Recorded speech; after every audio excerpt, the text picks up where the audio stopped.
Hello, my name is Mr. Matthew Cooper and I'm the Head of Economics and Business Studies here at the Grange School. I'm lucky teaching here that I have a strong specialist department full of teachers that share the same passion as I do, teaching keen, independent learners in the subjects that we love. I've got Jemima here today to speak about her experience of studying A-level business studies, so she can talk about her views. Yeah, so I'm in the second year of my business A-level, and what I really enjoy about it is it sort of teaches you about what's going on around you. So recently we've been looking at the case studies affecting Corona and its effect on Uber, and I think that's a really important sort of part of the subject, is that you can have your class discussions and everyone can bring in bits that they've sort of read about or they've heard in the news, and it's all sort of relative to what's going on around us.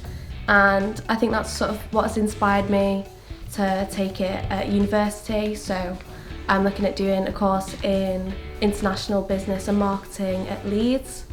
And I think there's quite a few of us in the class. There's a sort of high percentage of us which are looking at doing a business orientated degree.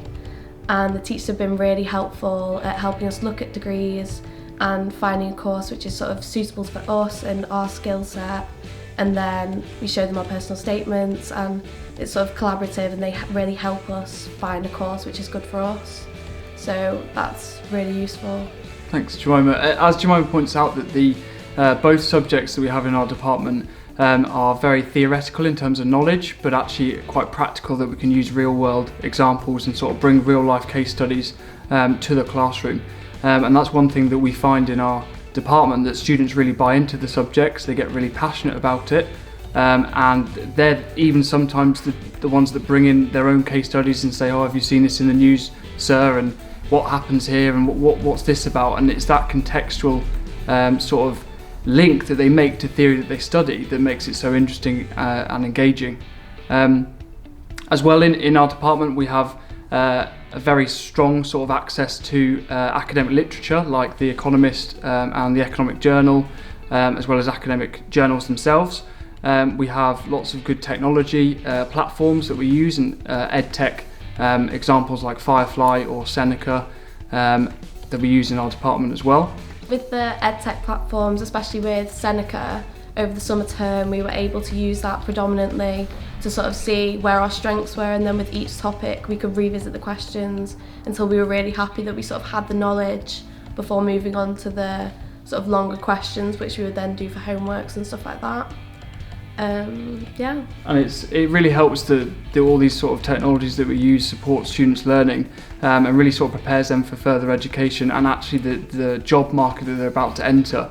For me, the one big reason why you'd study economics and business studies is that we prepare students with those key skills like decision making, in terms of being creative to solve complex problems, as well as understanding and creating their own views and judgments on big sort of debates and big theoretical concepts.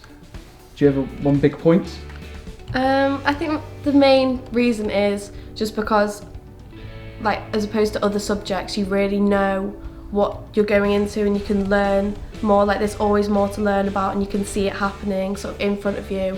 Everything at the bottom line is a business, so you can really see like how everything interlinks together. Cool, thank you.